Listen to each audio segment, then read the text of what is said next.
Deseamos continuar este tema que estamos tratando en forma genérica, pero en cada uno compartimentado acerca del curso de familia básico. Y nos encontramos en este momento en el tema número 6, o la lección número 6, relacionada con un nuevo bloque informativo que nos ayuda básicamente al presentar los principios financieros básicos para la familia. Y al respecto de estos principios financieros básicos para la familia, deseamos introducirnos con diversas citas bíblicas que de algún modo ya insertan estos principios en una forma muy ilustrativa. Leamos la palabra del Señor en Lucas capítulo 14 y leeremos en primer lugar el versículo 28.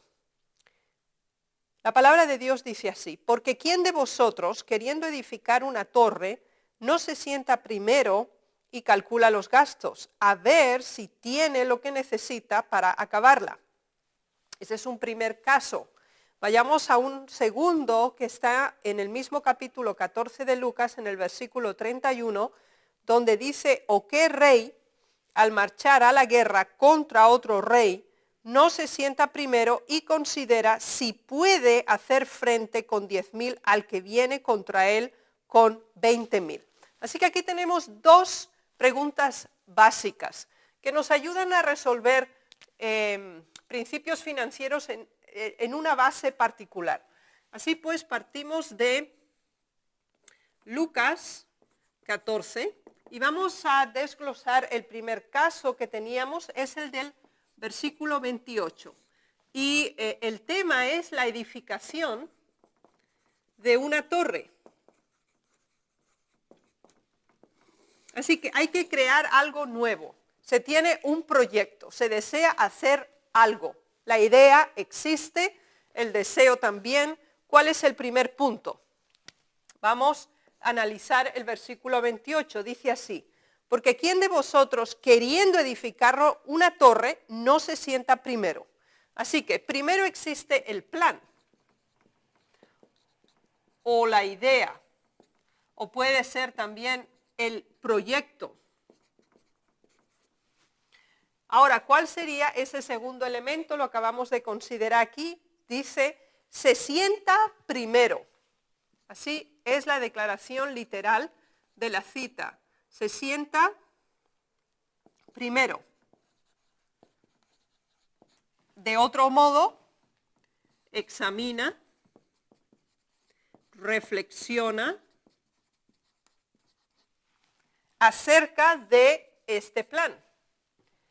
Así que tiene que asumir una actitud de distanciamiento acerca de la situación. No debe ser nunca una acción compulsiva, no puede ser una acción emocional, sino que debe ser racionalizada y debe ser reflexionada. Y veamos entonces cuál sería el tercero. Y calcula los gastos. Así que aquí tenemos un tercer que es el cálculo. Cálculo de gastos.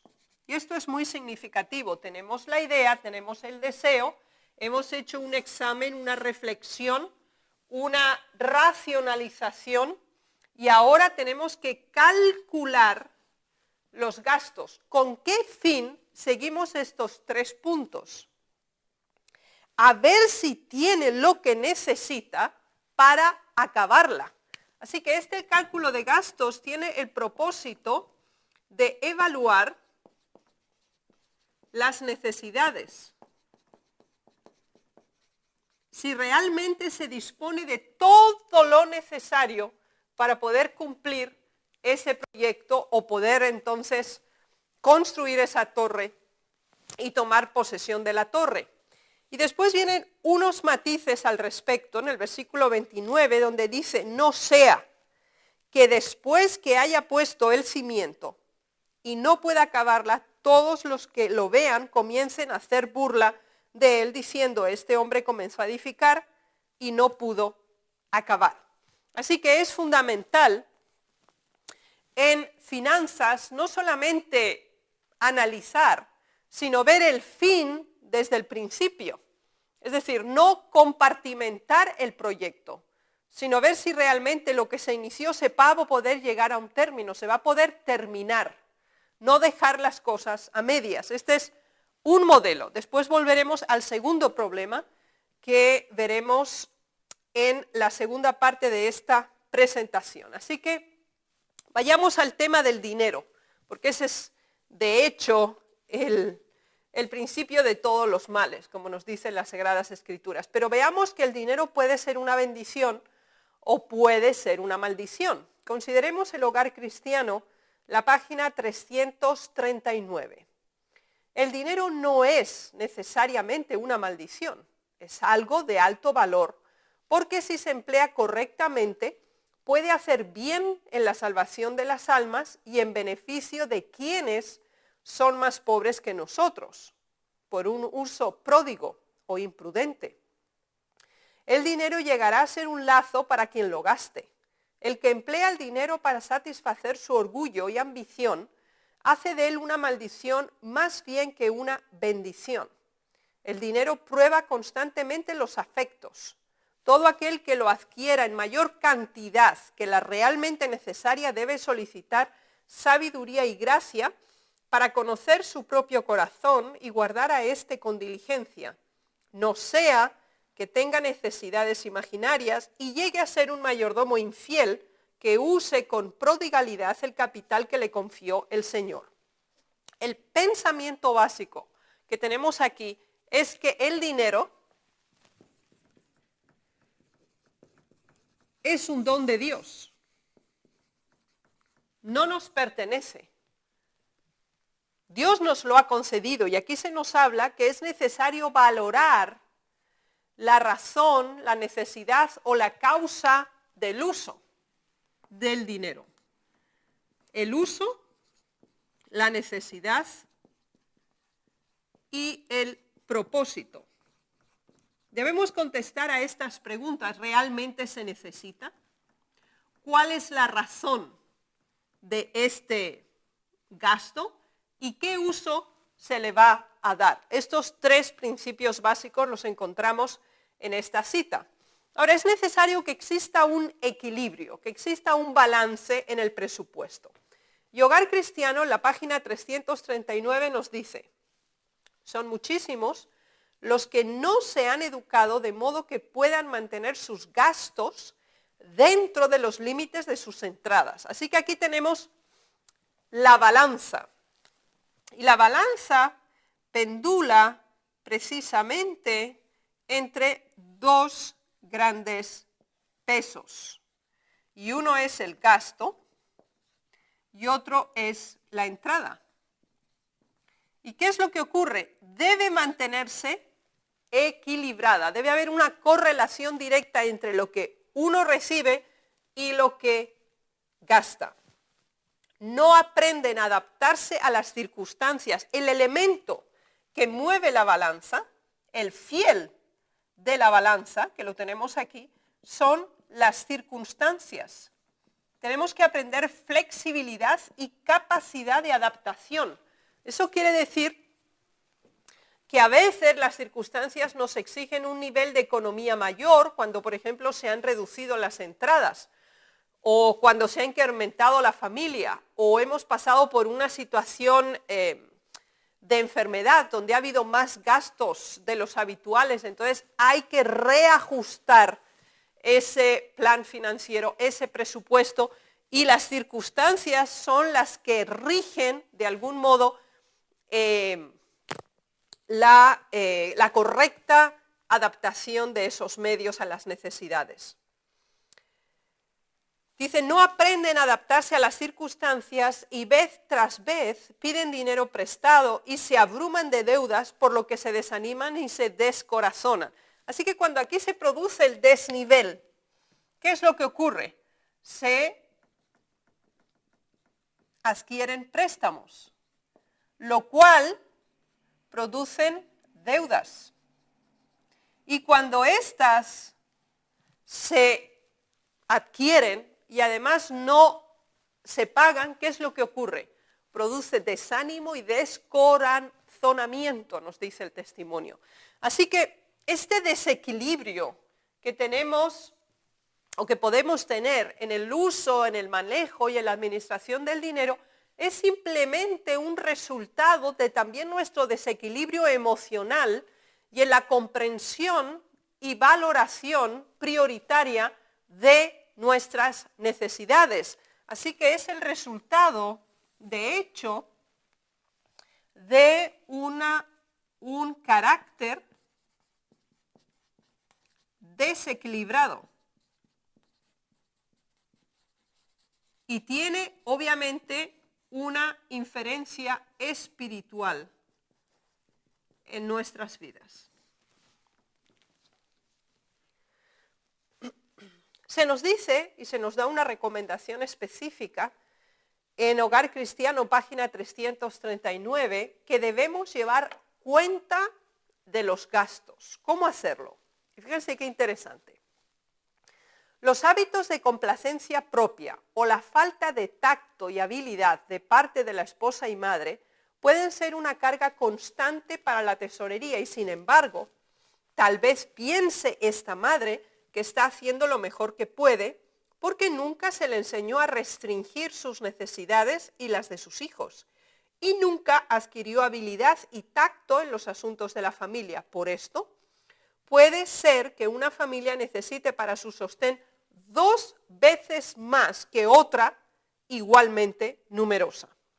Y vamos a intentar recapitular estos principios que nos van a ayudar, de hecho, a poder llevar un registro, un control de los gastos que tenemos, supongamos, en una semana, cada 15 días, en un mes, depende cómo es la estructura de entradas financieras que nosotros tengamos.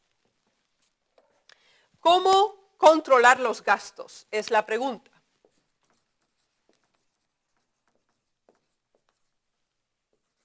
El primer elemento que el espíritu de profecía nos menciona aquí, dice, los hábitos de complacencia propia o la falta de tacto y habilidad producen estos desbarajustes, porque todos deben aprender a llevar cuentas. Algunos descuidan ese trabajo como si no fuera esencial, pero esto es erróneo. Todos los gastos deben anotarse con exactitud. Entonces, el primer elemento es registrar, escribir, anotar.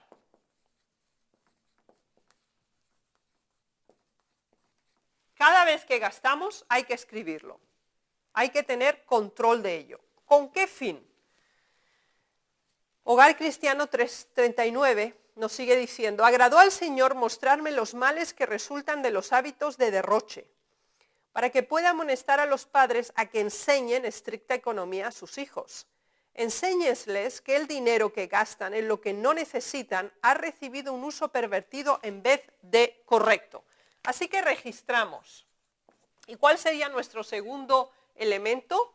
Es la valoración de la necesidad. ¿Lo necesito? ¿Por qué lo necesito? ¿Para qué lo necesito? Estas 3 preguntas son básicas. Si queremos comprarnos algo, tenemos que preguntarnos, ¿lo necesito? Y la gente va a decir, bueno, lo necesito porque me gusta. Esa es una valoración propia que merece consideración. La respuesta es no merece consideración. ¿Por qué lo necesito? Porque mis sentimientos necesitan ser complacidos. Porque necesito la satisfacción de poseer o adquirir algo. Ese argumento es incorrecto, porque únicamente tiene el propósito de satisfacer una necesidad que en la mayoría de sus veces es egoísta, transitoria y totalmente superficial. ¿Y para qué lo necesito? ¿Cuántas personas compran compulsivamente y cuando llegan a su casa y dicen, ¿para qué quiero yo esto? y su casa está llena de cosas que no usan, que no le pueden dar ninguna utilidad, porque realmente son innecesarias, porque no se pensó ni se hizo una valoración de la necesidad. Es una necesidad vital, lo necesitamos para comer, lo necesitamos para vestir, lo necesitamos para el transporte, lo necesitamos para nuestra vida diaria, para tener aquello que necesitamos. Si la respuesta es no, rechazo de esa compra. Y esta actitud que los padres tienen y que deben racionalizar debe ser transferida a sus hijos. Esto es lo que nos dice también el testimonio, porque estamos creando patrones de comportamiento, patrones de conducta que a su vez van a reproducirse en la próxima generación. Si tenéis hábitos de prodigalidad, eliminadlos de vuestra vida enseguida. A menos que lo hagáis, estaréis en bancarrota para la eternidad. Los hábitos de economía, laboriosidad y sobriedad son para vuestros hijos una porción mejor que una rica dote. Somos peregrinos y advenedizos en la tierra. No gastemos nuestros recursos en la satisfacción de deseos que Dios quiere vernos reprimir. Representemos adecuadamente nuestra fe, restringiendo nuestros deseos. Recuerdo que una joven me decía, estoy trabajando porque quiero conseguir una nueva computadora portátil. Y entonces yo le dije, pero ya tienes una. Dice, no, pero esta no es el último modelo. Digo, pero ¿no funciona? ¿No funciona bien? Oh, sí. ¿Y hace 6 meses te gustaba o no te gustaba? Oh, sí, pero ahora ya no es más moderna. Cuando pensamos en esa proyección, ¿es lo necesito? La respuesta sería no, porque esta computadora la compré hace 6 meses y es totalmente actual, hace todo lo que yo necesito y corresponde a mis necesidades. Ahora, ¿por qué quiero comprarme otra? Porque es más la que está de moda. Es la que me da estatus, categoría, por tener esta nueva marca o este nuevo producto o este nuevo diseño. ¿Y para qué? Va a hacer exactamente el mismo trabajo que yo estaba haciendo con la otra. Entonces, ¿por qué tengo que invertir en otro producto cuando ya tengo uno y hace el mismo servicio? Aquí tenemos un ejemplo del espíritu de profecía acerca de una familia que superaba sus recursos, es decir, que gastaba más de lo que realmente ganaba. Y el Hogar Cristiano en la página 340 nos dice así: usted debería cuidar de que sus gastos no excedan sus entradas, limite sus deseos. De nuevo es el control de las necesidades reales o imaginarias. Es una gran lástima que su esposa sea tan parecida a usted en cuanto a gastar recursos que le resulta imposible ayudarle en lo que respecta a cuidar de las salidas pequeñas a fin de evitar las pérdidas mayores. Este punto es muy significativo y se trata de las prioridades y las valoraciones. ¿Qué significa? La cita del espíritu de profecía nos dice cuidar las salidas pequeñas a fin de evitar las pérdidas mayores. Así que de menor a mayor. Generalmente se dice, no, esto solo cuesta $1. Oh, eso solo cuesta $2. No representa nada, está bien, te lo voy a comprar. Aquí se nos dice que las pérdidas o las filtraciones constantes de gasto genera la proyección al gasto mayor al final del periodo contable. En la administración de su familia se producen constantemente gastos inútiles. O sea, no son necesarios, son inútiles, pero se producen constantemente. Así que nosotros constantemente, cada vez que vamos a hacer un gasto, tenemos que hacernos las 3 preguntas. ¿Lo necesito? ¿Sí o no? ¿Para qué lo necesito? ¿Y por qué lo quiero? Y si nuestra respuesta es la que corresponde a nuestros impulsos, deseos o satisfacciones, sabemos lo que debemos hacer. Su esposa se deleita en ver a sus hijos vestidos en forma que supera sus recursos, y a causa de esto se desarrolla en estos hijos gustos y hábitos que los harán vanidosos y orgullosos. Si usted quisiera aprender la lección de economía y ver el peligro que este pródigo uso de los recursos entraña para ustedes, sus hijos, y la causa de Dios, obtendría una experiencia esencial para perfeccionar su carácter cristiano. A menos que la obtenga, sus hijos llevarán el molde de una educación deficiente mientras vivan.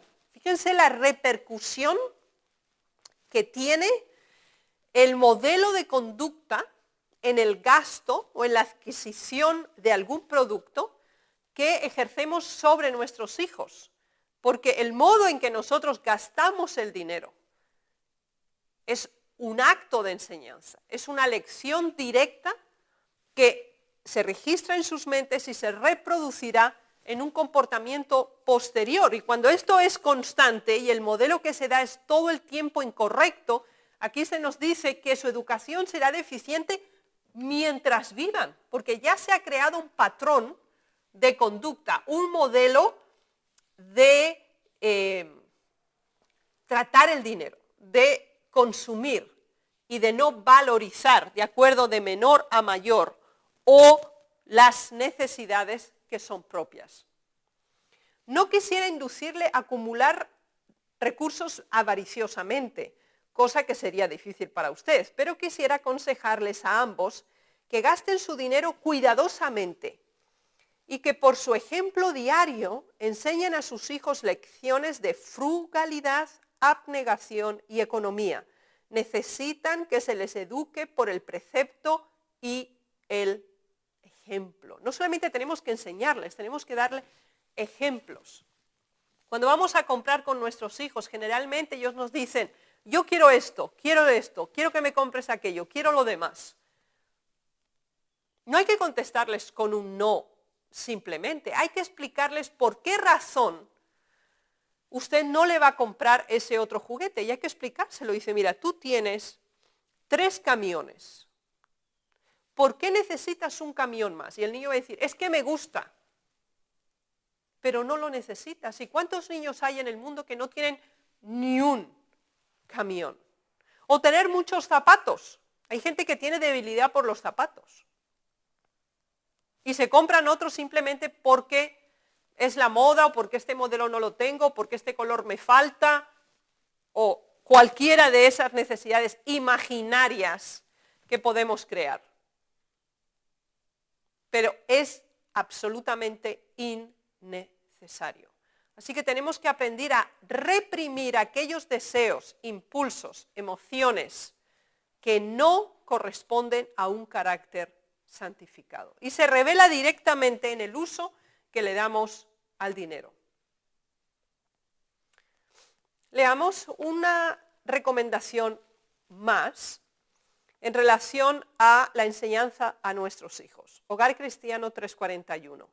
No enseñéis a vuestros hijos a pensar que vuestro amor hacia ellos debe expresarse satisfaciendo su orgullo, prodigalidad y amor a la ostentación. No es ahora el momento de inventar maneras de consumir el dinero. Dedicad vuestras facultades inventivas a tratar de economizarlo. Así que nunca usemos el dinero como un arma de satisfacción. Y eso es muy importante. Es decir, no compremos el afecto. O no asimilemos afecto con dinero, o placer, amor, igual a dinero. Hay gente que cuando está deprimida dice, voy a irme a comprar. Y entonces se me va la depresión, se me va la tristeza. Y se van a comprar. Entonces, usar el dinero como un medio para sentirnos mejor. Es una evidencia de nuestra pobreza espiritual y también de nuestra miserable actitud ante la vida, que la hacemos dependiente de posesiones, de adquisiciones, no de valores innatos que provienen del Señor. Aquí tenemos otro consejo muy importante. En Hogar Cristiano 3:44, que dice así: debería usted aprender a reconocer cuándo hay que ahorrar y cuándo hay que gastar. No podemos decir que seguimos a Cristo a menos que nos neguemos a nosotros mismos y llevemos la cruz. Debemos pagar lo que debemos a medida que avanzamos. Levantar los puntos caídos, suprimir las pérdidas y saber exactamente lo que poseemos. Usted debería sacar la cuenta de todas las sumas pequeñas gastadas en complacerse a sí mismo. Debiera notar cuánto gasta para satisfacer el gusto y cultivar un apetito epicúreo pervertido. El dinero derrochado en golosinas inútiles podría dedicarse a aumentar las comodidades y conveniencias del hogar. No necesita ser tacaño, pero debe ser honrado consigo mismo y con sus hermanos. Ser tacaño es abusar de las bondades de Dios. La prodigalidad también es un abuso. Las pequeñas salidas que usted no considera dignas de mencionarse suman al fin una cantidad considerable. De nuevo, tenemos el énfasis establecido directamente en relación a la valoración de esos pequeños gastos que se pueden hacer, pero que son constantes, sistemáticos y que son pasados por alto. Y recordemos lo que el Señor dice: sobre poco has sido fiel, sobre mucho te pondré. Los actos pequeños conforman acciones mayores. Además, se nos dice algo importante aquí que debemos analizar como un quinto punto. Es tener control y conocimiento del dinero. Es decir, debemos estar informados acerca de lo que debemos y también acerca de lo que debemos ahorrar. No podemos saber más o menos cuáles son nuestros gastos. Debemos tener claridad profunda acerca de cuáles son nuestros gastos semanales, mensuales o quincenales. Debemos saber, en comida gastamos tanto, en alquiler necesitamos tanto, o en una hipoteca si hemos comprado una casa, en gastos de transporte, en estudios, en ropa, etc. ¿Cuáles son los gastos fijos que es una necesidad vital? De eso tenemos que tener conocimiento exacto. ¿Por qué? Porque ese dinero no lo podemos usar, no lo podemos gastar. Y la prioridad máxima es el diezmo, las primicias y las ofrendas. Así que ese tipo de listado debe estar muy claro en nuestra mente. ¿Cuáles son las salidas que vamos a tener? Y entonces sabemos cuánto nos queda y sabemos cuánto nos debemos limitar, pues conocemos las circunstancias. Debería usted, tal como se nos dice aquí, conocer exactamente lo que posee o cuáles son exactamente sus entradas. Y de nuevo enfatizaba también las valoraciones, es decir, en lo que nos gastamos. Conocí a una familia que tenía un Mercedes último modelo, un automóvil del año. Y obviamente cuando alguien ve a alguien con un automóvil así, piensa que bueno, su casa, su vestuario, pues corresponde a ese mismo estatus que representa tener un automóvil de esa categoría. Ahora, cuando acompañé a esta familia para darle estudios bíblicos a su casa, ¿qué ocurrió? Me quedé muy impresionada al ver las condiciones en las que vivían. El hogar donde ellos vivían no reunía ni las mínimas condiciones de salubridad que una familia debe tener, que ningún ser humano como tal debe tener. ¿Por qué? Ellos habían considerado la prioridad en tener un automóvil que demostrara un nivel económico específico. Ahora, ¿en qué condiciones vivían ellos? ¿Qué condiciones higiénicas, morales le estaban dando a sus hijos? Por el lugar en el que estaban viviendo, la condición del edificio donde estaban viviendo y el mantenimiento dentro del hogar. Allí había un desfase de los valores, que era lo más importante. Ellos podían tener un automóvil más económico que podía cumplir exactamente el mismo servicio y podían tener una casa en mejores condiciones. Así que muchas veces necesitamos valorar qué es lo más importante. Así que las prioridades y las valoraciones son básicas. En Hogar Cristiano 3:45 se nos dice más: no es necesario especificar aquí cómo puede practicarse la economía en todo detalle, ya que cada caso obviamente es diferente. Aquellos cuyo corazón esté plenamente entregado a Dios y reciban su palabra como su guía, sabrán cómo deben conducirse en todos los deberes de la vida. Aprenderán de Jesús, que es manso y humilde de corazón, y al cultivar la mansedumbre de Él, cerrarán la puerta a innumerables tentaciones. Y aquí tenemos la clave, el núcleo de saber cómo controlar los gastos.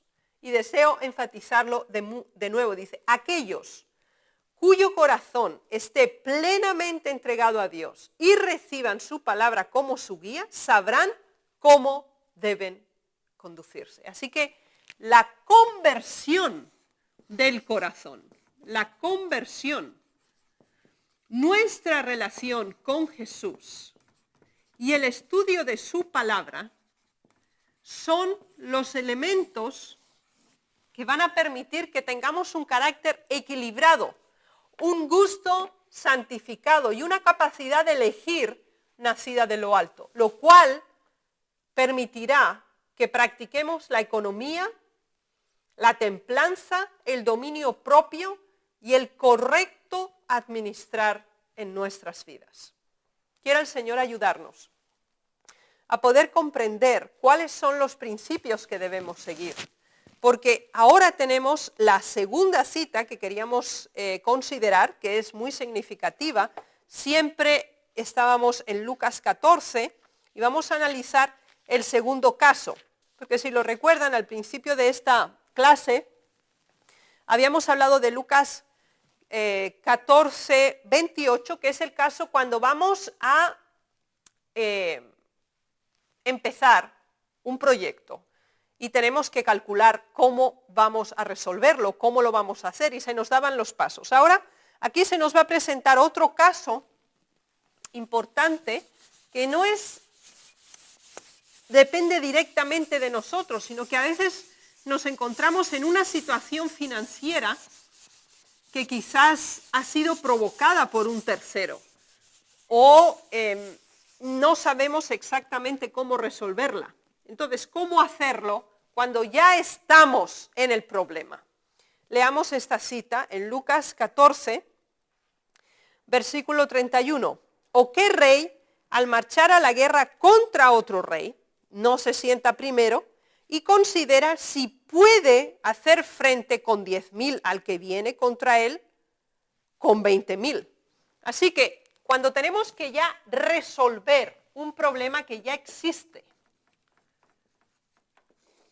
nos damos cuenta que el primer elemento cuando estamos en una crisis financiera dice, ¿qué rey marchará a la guerra contra otro rey si no se sienta primero y considera si puede hacer frente? Así que aquí ya tenemos un problema, y es un problema de cantidad. Aplicado directamente a cuestiones financieras sería de monto de dinero. Entonces, eso existe. Entonces, ¿qué tenemos que hacer como segundo lugar? Es paralelo hasta aquí con lo que estamos tratando. Dice, sentarse. O, dicho de otro modo, reflexionar. Pensar y racionalizar la situación. Entonces, cuando nos sentamos a pensar cuál será el próximo punto, dice, considera si puede hacer frente con 10.000 al que viene contra él con 20.000. Entonces nos vamos al tercer parte, que es considerar la cantidad. Entonces aquí se nos habla de una guerra y se nos dice que un rey tenía 10.000 hombres y el otro rey tenía 20.000 hombres. Entonces, cuando nosotros tenemos un gasto que es desproporcional, o un préstamo, una deuda que es desproporcional a lo que nosotros podemos cubrir, aquí nos damos cuenta que este rey tenía 10.000 soldados y el que venía a hacerle la guerra tenía 20.000, así que la proporción era bastante diferenciada. Entonces, cuando tenemos claro en qué punto estamos nosotros, recuerden que habíamos analizado, tenemos que saber exactamente lo que tenemos y exactamente lo que debemos. Entonces, este rey consideró su situación, entonces llegó a la conclusión, bueno, yo solo tengo 10.000 soldados, el que viene tiene 20.000. ¿Cómo ahora yo equilibro esta situación? Veamos lo que dice aquí. Y si no puede, cuando el otro está todavía lejos, el versículo 32, le envía una embajada y le pide condiciones de paz. Así que, ¿cuál es este cuarto punto cuando se ve que no se puede cubrir? Es la negociación. Entonces, este rey, cuando aún el otro está muy lejos, no cuando está sitiando la ciudad, le pide condiciones de paz o negocia condiciones de paz, sino cuando todavía está lejos. Y eso se lo ha permitido porque ha pensado en la situación, ha previsto lo que puede suceder. Por eso siempre necesitamos saber exactamente cuánto tenemos, porque podemos prever si vamos a alcanzar o no, pero tenemos que hacerlo con adelanto, porque si nos damos cuenta cuando es un hecho, ya no podemos hacer nada, ya es una realidad con la cual estamos confrontados y no permite negociación. En cambio, aquí se nos dice que este rey se da cuenta que no puede enfrentar 20.000 soldados con 10.000. ¿Qué es lo que hace? Cuando el otro rey está lejos, le manda una embajada para que negocien la paz, para que no se produzca el enfrentamiento, porque él no puede asumirlo, va a perder.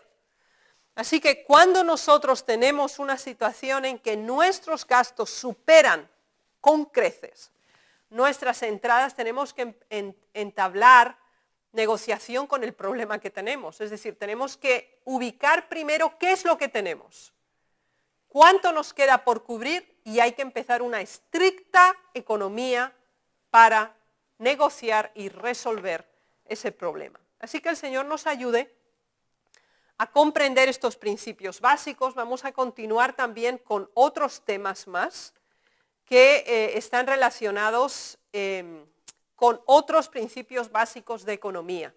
Pero de este modo, con estos dos ejemplos de Lucas 14, de la torre y de la guerra, vamos a cerrar este sexto tema para continuar con el próximo. El Señor les bendiga.